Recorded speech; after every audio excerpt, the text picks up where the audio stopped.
ನಮಸ್ಕಾರ. ಇವತ್ತು ಮಂಗಳೂರು ಬನ್ ಮಾಡುವ ವಿಧಾನವನ್ನು ತೋರಿಸ್ತಾ ಇದ್ದೀನಿ. ಇಲ್ಲಿ ಬೇಕಾಗಿರುವ ಸಾಮಗ್ರಿಗಳು 2 ಪಚ್ಚಬಾಳೆಹಣ್ಣು ತೊಗೊಂಡಿದ್ದೀನಿ. ಈ ಥರ ರೈಪ್ ಆಗಿರಬೇಕು, ಆ ಬಾಳೆಹಣ್ಣು ತೊಗೋಬೇಕು. ಕಲಿತ ಬಾಳೆಹಣ್ಣು ಮತ್ತು ಇಲ್ಲಿ 2.5 ಕಪ್ಪು ಮೈದಾ ಹಿಟ್ಟು. ಇದು ಮೈದಾ ಹಿಟ್ಟಲ್ಲೇ ಮಾಡೋದು.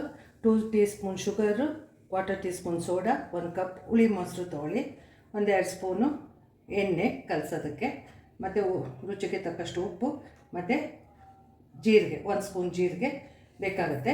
ಇಲ್ಲಿ ಏನು ಅಂದರೆ, ಈ ಥರ ಬಾಳೆಹಣ್ಣನ್ನ ನೀವು ಈ ಥರ ಸಿಪ್ಪೆ ತೆಗೆದು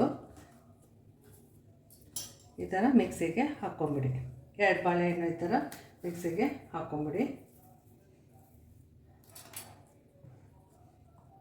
ಮಿಕ್ಸಿಗೆ ಹಾಕ್ಕೊಂಡು ಇದಕ್ಕೆ 1 ಕಪ್ಪು ಮೊಸರು, ಸ್ವಲ್ಪ ಹುಳಿ ಬಂದಿರಲಿ, ಈ ಥರ ಮೊಸರು ಹಾಕ್ಕೊಳ್ಳಿ.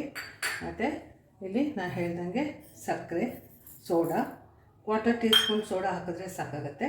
ಮತ್ತು ಉಪ್ಪನ್ನು ಕೂಡ ಇದಕ್ಕೆ ಹಾಕ್ಬಿಟ್ಟು ಮಿಕ್ಸಿ ಮಾಡಿಕೊಂಡು ಈ ಮೈದಾ ಹಿಟ್ಟಿಗೆ ಕಲಿಸ್ಬೇಕು.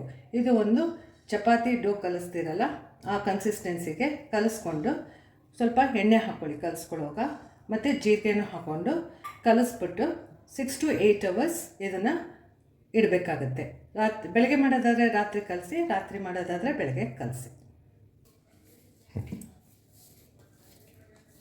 ನೋಡಿ, ಈ ಥರ ಕನ್ಸಿಸ್ಟೆನ್ಸಿ ಹಿಂಗೆ ಚಪಾತಿ ಸಾಫ್ಟಾಗಿ ಚಪಾತಿಗೆ ಕಲಿಸ್ತೀವಲ್ಲ, ಆ ಥರ ಹಿಂಗೆ ಕಲಸಿ.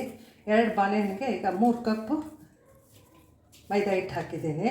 ಯಾಕೆಂದರೆ ಬಾಳೆಹಣ್ಣು ಸೈಜ್ ಮೇಲೆ ಡಿಪೆಂಡ್ ಆಗುತ್ತೆ. ಸ್ವಲ್ಪ ಸೈಜ್ ಕಡಿಮೆ ಇದ್ದರೆ 2-3/4 ಕಪ್ಪಿಗೆ ಸಾಕಾಗುತ್ತೆ. ಸ್ವಲ್ಪ ದೊಡ್ಡ ಸೈಜ್ ಪಚ್ಚಬಾಳೆಹಣ್ಣು ಅಂದರೆ ಇದರ ಪಚ್ಚಬಾಳೆಹಣ್ಣಲ್ಲೇ ಮಾಡಿ, ಏಲಕ್ಕಿ ಬಾಳೆಹಣ್ಣಲ್ಲಿ ಅಷ್ಟು ಚೆನ್ನಾಗಿ ಬರೋಲ್ಲ. ಈಗ ಮಾಡಿ ಒಂಚೂರು ಎಣ್ಣೆ ಲೇಪನ ಆಗಿ ನೋಡಿ, ಈ ಕನ್ಸಿಸ್ಟೆನ್ಸಿ ಇರಬೇಕು. ಸ್ವಲ್ಪ ಎಣ್ಣೆ ಲೇಪನ ಮಾಡಿಬಿಟ್ಟು ಇಟ್ಬಿಡಿ. 6 to 8 hours ಇದನ್ನು ಮುಚ್ಚಿಟ್ಬಿಡ್ಬೇಕು.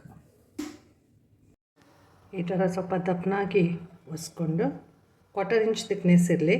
ಆಮೇಲೆ ಇದನ್ನು ಫ್ರೈ ಮಾಡ್ಕೊಳ್ಳಿ. ಒಂದು ಫ್ರೈ ಮಾಡಿ ತೋರಿಸ್ತೀನಿ. ಸ್ವಲ್ಪ ಕೆಂಪಗೆ ಬರೋವರೆಗೂ ಫ್ರೈ ಮಾಡ್ಕೊಳ್ಳಿ. ಫ್ಲಫಿಯಾಗಿ ತುಂಬ ಚೆನ್ನಾಗಿ ಬರುತ್ತೆ.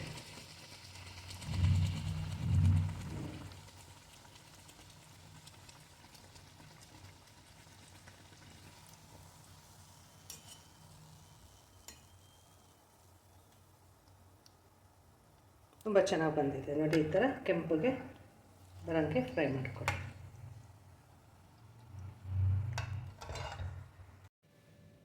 ಮಂಗಳೂರು ಬಂಗೆ ಈ ಥರ ಕಾಯಿ ಚಟ್ನಿ ಮಾಡ್ಕೊಳ್ಳಿ. 1 ಕಪ್ ಕಾಯಿ, 1 ಸ್ಪೂನು ಹುರ್ಗಡ್ಲೆ, 1 ಸ್ಪೂನ್ ಸಕ್ಕರೆ, 2 ಮೆಣಸಿನ್ಕಾಯಿ, 2 ಲವಂಗ ಮತ್ತು ಮೆಣಸಿನ್ಕಾಯಿನ ಸ್ವಲ್ಪ ಹುರ್ಕೊಳ್ಳಿ. ರುಚಿಗೆ ತಕ್ಕಷ್ಟು ಉಪ್ಪು ಹಾಕ್ಬಿಟ್ಟು ಇದೇ ಥರ ಗ್ರೈಂಡ್ ಮಾಡ್ಕೊಂಬಿಡಿ. ಬೆಳ್ಳಗೆ ಇರುತ್ತೆ, ಬಟ್ ಭಾಳ ರುಚಿಯಾಗಿರುತ್ತೆ. ಮಂಗಳೂರು ಬಂಗೆ ಭಾಳ ಚೆನ್ನಾಗಿರುತ್ತೆ ಇದು.